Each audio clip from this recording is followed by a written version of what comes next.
Hi, I'm Jeff from New York. Please like and subscribe. Young Billionaire, Season 2, Episode 26, The Old Woman. Jeff looked at Ariel, who was crying next to him, and murmured under his breath. Ariel, I'm so sorry. What are you apologizing for? She asked, looking at him with teary eyes. It's that young rich guy who should be sorry. If it wasn't for him, I wouldn't be in this situation. Hearing this, his heart ached even more. He had ruined the life of someone he liked. He composed himself and asked, Then, who's that Victor Doom that they were talking about at the police station? Do you know him? You're only a student, of course you wouldn't know. Ariel wiped away her tears and told Jeff. After the Dragon Gang Society was destroyed, the various New York gangs battled for superiority. Now the pecking order is starting to become clear and a gang called Shadow Reapers runs the city's underworld. Victor Doom is one of their leaders. Shadow Reapers? Jeff muttered softly. He had already thought of a way to deal with them. Ariel continued. Shadow Reapers received a large portion of their resources from the Dragon Gang Society. Along with the resources they already had, they've grown much more powerful than the original Dragon Gang Society. Its leader, Nathan Anderson, appears to be a respectable member of society, and he speaks as eloquently as the mayor himself. I've heard that most of their money is laundered through one of the most famous department stores in New York. As Jeff listened and thought. And they're targeting Ariel simply because she's so beautiful. Ariel, you won't be harassed by these bastards again. He said to her seriously. He felt that he owed her.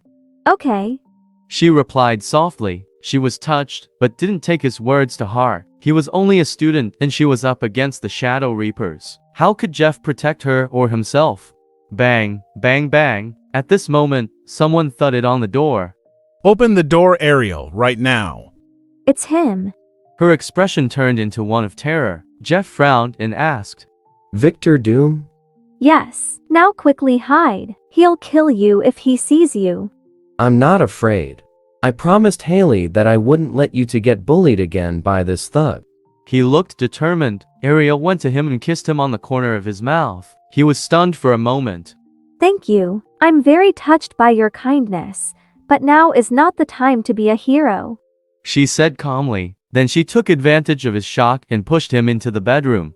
Don't come out under any circumstances, or I won't be able to save you. Ariel. Jeff wanted to say more, but she had already closed the door. Victor was still banging on the front door. He was shouting, Open the door. If you don't open the door, I'll kick it down. I'm coming. Ariel tried to stealth herself before opening the door. A tall, middle-aged man walked in. He had a bald head and wore a black suit. His exposed wrists showed that his arms must be covered in tattoos. He was Shadow Reaper's underboss, Victor Doom. Mr. Doom, why are you here? Ariel greeted him, although she was smiling. Her smile was fake. Doom stared at her and sneered. Why am I here? Haha, that's a good question. As you know, I'm a bachelor and I'm always on the lookout for a beautiful, single woman like you. What do you think I want? Slowly, he approached Ariel. Sit down. I'll get you a glass of water. Ariel offered, trying to appease him. She was terrified of this man. A glass of water. You're right. I am thirsty right now. But water can't resolve our situation. Doom's gaze didn't leave Ariel suddenly. He threw himself at her, but she dodged and he missed. He said, I can understand why you rejected me, when Shadow Reapers was still a second-rate gang. But now we run New York and you're still hiding from me. Tell me why. You know I can protect you and keep you safe. Mr. Doom, I just want to live a peaceful life. Please leave me alone. Leave you alone, haha. His eyes were cold and hard as he said, That's fine. I'm not asking for much. Keep me company tonight and then I'll leave you alone. As he said this, he rushed toward her. This time she didn't dodge in time, and she ended up being hugged by him. Let go of me. Ariel struggled fiercely in his arms, but there was no way she could get away from him. Doom put his nose close to Ariel's neck and sniffed greedily. You smell delicious, he said as he held her hand tightly, a lewd smile appearing on his face. Then he carried her to the sofa, took off his jacket and threw himself on top of her. Get off. Ariel kicked and hit, but he had already kissed her several times and was about to start ripping off her clothes. Suddenly, something heavy struck his head. Ouch, he said, rubbing his head. He stood up and saw a young teenage girl standing in front of him. She was wearing pajamas and had a golf club in her hand. Mama, I hit him again. Haley aimed her golf club at Doom's head. She was very scared, and when she saw all his tattoos, she started shaking. Little girl, damn you, come over here. He said, walking toward Haley. She swung the golf club at him again, but this time she missed, and he managed to grab the club from her and throw it out of reach. Do you want to kill me? He said as he held her up with one hand and smacked her but twice, causing her to scream out loud. You bastard. Jeff said to himself as he watched Granger throwing Monica onto the sofa. She landed heavily and then fell onto the floor. Haley, are you okay? Ariel's heart ached as she rushed over to help her up. Tears were flowing down her face. She was so proud that Haley had dared to challenge a ferocious thug like Victor Doom to protect her. I'm fine, Mom. I'm not hurt. Haley replied.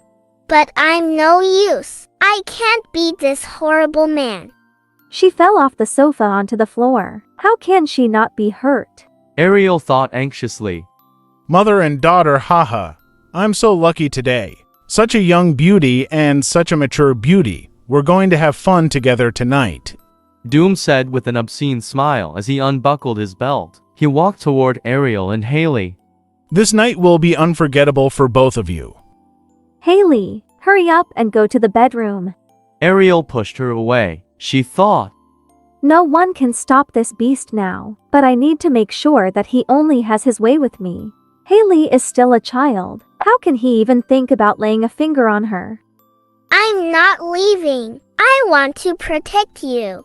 Haley didn't understand what Doom was planning. She had only one goal, and that was not to let her mom be harmed. She glared at him and said, Don't come any closer or I'll beat you to death. Neither of you are going anywhere. Come on, my two darlings. Let me take good care of you. At that moment, the bedroom door slammed open. Doom was startled and quickly looked in the direction of the bedroom. You bastard. Boiling with rage, Jeff rushed over to him and hit him in the face with a lamp. Doom's face turned red and he screamed as he fell on the ground, covering his head with his hands. Ariel, get up. Jeff ordered, and he started pulling Ariel and Haley toward the door so that they could all escape. But before he could open the door, Jeff heard. Hold it right there. Doom grabbed his hair and pulled him down to the ground. From the floor, Jeff shouted at Ariel. Go, hurry up and get out of here. He could only hope that Ariel could get out in time. Then, even if he died at that moment, he would have no regrets. Jeff. Sobbed Ariel. Jeff. Cried Haley. They didn't want to leave their hero, but Ariel knew that they wouldn't be any help if they stayed, and Jeff wouldn't want his desperate attempt to save them to be in vain. Haley, let's go. She said. She pulled her daughter to the door and they rushed out. Damn.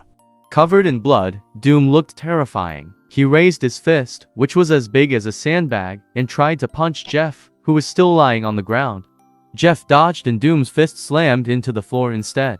Jeff tried to focus and regain all his strength. He had to fight with everything he had if he didn't want to die at the hands of Doom. He somehow managed to wrap his legs around Doom's head, and then he used all his strength to throw him to the ground. He quickly stood up and ran toward the nearest door. Jeff slammed the door behind him and then leaned his back against it to prevent Doom from getting out. He breathed a sigh of relief. Ah. Jeff suddenly realized that he was in the kitchen, and standing in front of him was a petite old lady. She was 5 feet tall and her white hair was pulled back in a bun. She was holding a piece of bread and looking curiously at Jeff. She looked a little weak, but there was a certain dignity to her face as she stared at him with hawk-like eyes. Jeff was shocked to suddenly find the strange elderly lady in Ariel flat. What a handsome young lad, the woman said with a strange smile.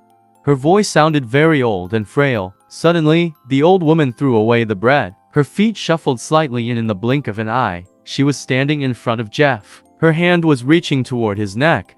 Jeff was shocked by the weird scene, but he managed to move out of the way, and the old lady's hand slammed through the door. She turned round and was getting ready to attack him a second time. Open the door, you little shit. Shouted Doom as he broke the door open. With a bang, it slammed into the old woman's head. Damn, Ariel's mother is here too. He looked at the old woman and said, Old woman, you better leave right now if you don't want to get hurt. How dare you? Hearing that he was being disrespectful to her, the old woman flew into a rage. With a wave of her arm, she threw a toaster at his head. He dodged, and the toaster smashed a large hole in the door. The exertion caused the woman to cough violently. Wow, I can't believe you just did that. Said Doom. He strode over to her and wrapped his arm around her neck. Damn it, since you don't appreciate that I'm trying to help you, you better say your goodbyes. The old woman was helpless against Doom. Her entire body was lifted off the ground by him, and it seemed like he was about to strangle her to death. Her face turned red, and all she could do was wink at Jeff. Jeff picked up a frying pan and threw it at him. In that split second, the old woman picked up a kitchen knife from the chopping board and mercilessly hacked straight down Doom's face. Die, you bastard! She screamed. Doom fell to the ground, leaving a trail of blood. The kitchen knife fell with him.